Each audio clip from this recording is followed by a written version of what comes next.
The Galactic Peace Convocation was supposed to be a quiet event, a symbolic gathering where young representatives from dozens of species stood united under a shared banner of knowledge. No weapons, no war, no politics. Only learning. At least. That's what everyone thought. Rose and James arrived last.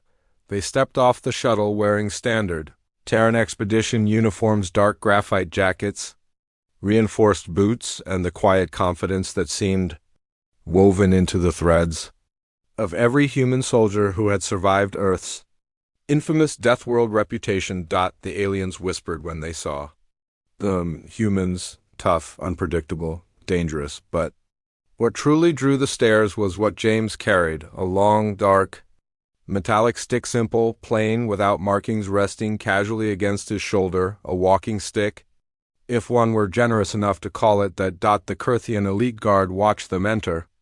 Their commander, Rehotek, narrowed his crystalline eyes. Humans are prohibited from bringing weapons, he hissed to his adjutant. The adjutant frilled nervously.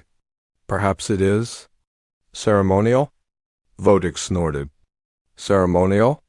Humans do not carry items without purpose. He raised his gauntlet and triggered a full-spectrum scan of the object in James's hand. The scanner beeped once, then froze, then overloaded. Then screamed. Virus alert, tactical lockout. Threat level, planetary. Data streamed violently across the hologram. Heat signatures, residue analysis, kinetic discharge history, and most alarming, confirmed terminations, 10,247. The entire room went silent. Vodik stared at the numbers, then at the human who had placed the device against his shoulder as casually as an old grandfather leaning on his cane. That object, Vodik whispered. It has killed 10,000. Rose noticed the alarmed stares first. James, she murmured without turning her head. I think they spotted the stick. James followed her gaze. The guards were panicking. A few even retreated behind their shields. He sighed. Great, James said. We're not even 5 minutes in and they think I brought a super whip on. Rose crossed her arms.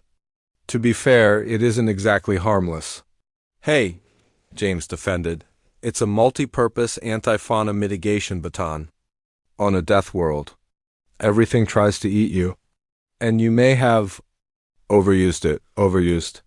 Rose, the jungle used me. On the upper platform, the Galactic Council's young delegates watched the commotion in confused horror. The insectoid scholar, Zilruka, buzzed nervously. Why would a human bring a mass-killing artifact to a peace summit? The serpentine diplomat Elisar offered softly, perhaps it is an intimidation tactic. And yet, Zilruka replied, he carries it as though it weighs nothing. They all watched as James continued adjusting the strap of his backpack. Entirely unconcerned with the galaxy's eyes burning into him, Commander Vodik descended the stairs with sharp, deliberate steps. His guard followed, their armor plates clinking. He stopped in front of James. You, Vodik growled. Human, you have brought a prohibited weapon to a peace summit. James lifted an eyebrow. Weapon this? He tapped the walking stick lightly on the ground. The deck plating trembled. Nearby aliens flinched. Vodik shoved his wrist hologram forward. Our scanners confirm over 10,000 kills. Rose pinched the bridge of her nose. Here we go. James scratched his head awkwardly. Okay, so it's bad when you phrase it like that. Explain, Vodik demanded. Mandibles snapping. James inhaled. Fine, story time. He pointed at the burn marks visible near the tip of the staff. This baton isn't a weapon. It's survival gear. Rose and I were on an 8-month assignment on Hraxus 9. A horrified gasp rolled through the delegates. Hraxus 9? Zilruka whispered. The apex predator moon? The one where the soil tries to digest your boots? Elisar added. James nodded casually. Yeah, that one. Votik blinked. And the 10,000 deaths? Oh, those. Mostly the razor mites, James replied. They swarm in the millions. Easy to break a few thousand when they're crawling up your legs. Rose chimed in dryly. 6 times a day. The aliens looked faint. James continued. The rest? Probably stalker beasts. Or venom-fang cats. Or those flying lizards that explode when startled. Enough! Vodik yelled, his composure cracking. So, James said, it's not a weapon. It's a tool. A tool, Vodik repeated, trembling. One that ended 10,000 lives? James shrugged. On a death world, that number practically means beginner level. A long, uneasy silence followed. Delegates exchanged terrified glances. Rose folded her arms impatiently. Then the loudspeaker chimed. Convocation opening ceremony begins in 60 seconds. Vodik swallowed. Human James. I cannot allow such an item inside the ceremonial chamber. Fine, James said. I'll leave it outside. He placed the stick gently against the wall. Every alien ducked. Behind something. Nothing happened. After 10 full seconds of silence, a few began to stand up, confused. James tilted his head. See? Perfectly safe. Then the wall began to melt. Steam hissed. Metal softened. The floor vibrated. Alarms blared. Rose facepalmed. Oh, come on. James sighed again. Okay. Fine. That might have been my fault. The stick absorbed some thermal residue from yesterday's plasma storm. It is radioactive? Zoruka shrieked. No, James corrected.